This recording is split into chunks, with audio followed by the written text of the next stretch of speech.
వైఎస్ఆర్సీపీ అధ్యక్షులు మాజీ ముఖ్యమంత్రి వైఎస్ జగన్మోహన్ రెడ్డి భద్రత విషయంలో చంద్రబాబు ప్రభుత్వం పదే పదే నిర్లక్ష్యంగా వ్యవహరిస్తోంది. Z+ కేటగిరీ ఉన్నా సరైన భద్రత కల్పించడం లేదు. ఇటీవల మాజీ మంత్రి జోగి రమేష్ను పరామర్శించే సమయంలో కూడా వైఎస్ జగన్ భద్రతను గాలి కుదిలేసింది ప్రభుత్వం. 22 కిలోమీటర్ల దూరంలో ఉన్న జోగి రమేష్ నివాసానికి వెళ్ళడానికి 47 కిలోమీటర్ల దూరం తిప్పారు పోలీసులు. జగన్ భద్రతా సిబ్బందికి చెప్పకుండానే గ్రామాలు ఇరుకైన రోడ్ల మీదుగా కాన్వాయ్ను మళ్లించారు. వైఎస్ జగన్ భద్రతపై చంద్రబాబు ప్రభుత్వ నిర్లక్ష్యంపై కేంద్ర హోంశాఖకు ఫిర్యాదు చేశారు ఎమ్మెల్సీ తలసిల రఘురాం.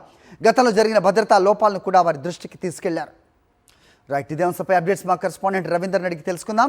రవీందర్, చెప్పండి. సో వైఎస్ జగన్మోహన్ రెడ్డి వైఎస్ఆర్సీపీ అధినేత మాజీ ముఖ్యమంత్రి అడుగు బయట పెడితే జన సందోహం, అభిమానగణం, పార్టీ క్యాడర్ ఏ రకంగా వస్తుందో మనకి తెలిసిందే. దాంతోపాటు ఒకంత భద్రతా లోపం కూడా కొట్టొచ్చినట్టు కనిపిస్తూ ఉంటుంది ప్రతి పర్యటనలో. ఎందుకంటే ఆయన దారి మళ్లిస్తున్నారు, పదే పదే ఆయన మన పర్యటనను అడ్డుకునే ప్రయత్నాలు కూడా ముమ్మరంగా చేస్తున్న క్రమం మనం చూస్తున్నాం. సో ప్రస్తుతం కేంద్ర హోం సెక్రటరీకి లేఖ రాసినట్టు తెలుస్తుంది వైఎస్ఆర్సీపీ. సో ఏమేమి పొందుపరిచారు, దాంట్లో ఏంటి మీ దగ్గర ఇన్పుట్స్?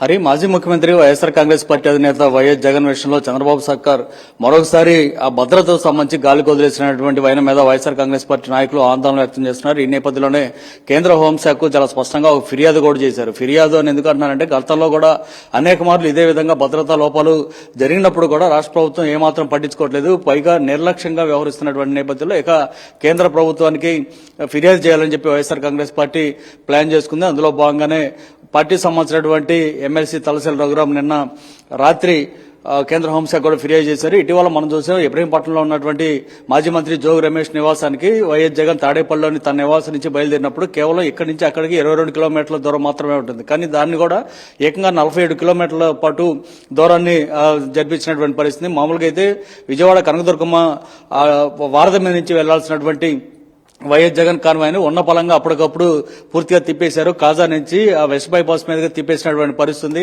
నిజానికి ఆ బైపాస్ రోడ్ ఎప్పుడు కూడా కంప్లీట్ కాలేదు. మొన్న సంక్రాంతి సమయంలో కొన్ని వాహనాలు వెళ్ళడానికి తాత్కాలికంగా మరమ్మతులు చేసి పంపించారే తప్ప ఆ బైపాస్ ఇంతవరకు కూడా పూర్తి స్థాయిలో నిర్మాణం కూడా కాలేదు. కానీ అదే రోడ్డు మీదకి వైఎస్ జగన్ కాన్వాయ్ని పంపించడం మీద అనేక అనుమానాలు కూడా కలుగుతున్నటువంటి పరిస్థితి. అది కాకుండా తిరిగి వచ్చే సమయంలో కూడా విజయవాడ మీద నుంచి వస్తున్నామంటే భద్రతా సిబ్బందికి తొలుత చెప్పారు. కానీ వైఎస్ జగన్ భద్రతా సిబ్బంది చెప్పిందేమో విజయవాడ మీద నుంచి, కానీ తీసుకొచ్చిందేమో మళ్ళీ అదే బైపాస్ మీద నుంచి.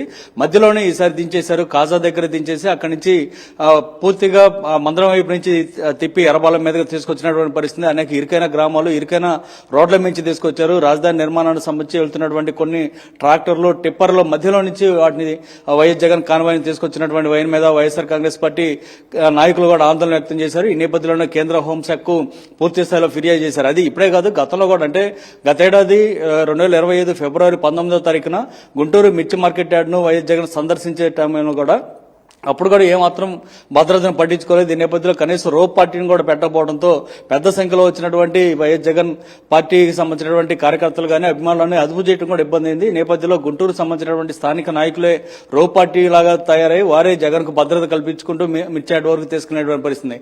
ఆ తర్వాత మార్చి నెలలో కూడా సత్యసాయి జిల్లా వెళ్లిన సమయంలో అక్కడ రామగిరి మండలంలో అయితే ఏకంగా హెలికాప్టర్ వరకు జనం వెళ్లారు. చివరికి హెలికాప్టర్ మీద పడిన నేపథ్యంలో అక్కడ విండ్షీల్డ్ కూడా దెబ్బతగినటువంటి పరిస్థితి. ఆ రోజు కూడా ఆయన హెలికాప్టర్ లో కాకుండా బై రోడ్డు బెంగళూరు వెళ్లాల్సినటువంటి పరిస్థితి. సో పదే పదే ఇలాంటి వ్యవహారాల్లో చోటు చేసుకుంటూ ఉన్నాయి. కేవలం చంద్రబాబు సర్కార్ నిర్లక్ష్యం కారణంగానే ఈ వ్యవహారం జరుగుతుందని చాలా స్పష్టంగా అర్థమవుతుంది. ఈ నేపథ్యంలోనే తలసిల రఘురాం కేంద్ర హోంశాఖకు లేఖ రాశారు. దీని మీద పూర్తి స్థాయిలో ఒక స్వతంత్ర విచారణ జరపాలని కూడా ఆయన డిమాండ్ చేశారు. అంతేకాదు, ఈ మొత్తం నిర్లక్ష్యానికి బాధ్యత వహిస్తున్నటువంటి అధికారులు ఎవరైతే ఉన్నారో వారి మీద కఠిన చర్యలు తీసుకోవాలని కూడా వైఎస్ జగన్ కాన్వాయ్ సంబంధించి పూర్తి స్థాయిలో Z+ కేటగిరీ భద్రత ఉండేలాగా చర్యలు తీసుకోవాలని కూడా తలసిల రఘురాం కేంద్ర హోంశాఖను కోరారు. All right, Ravinder, thanks for the inputs.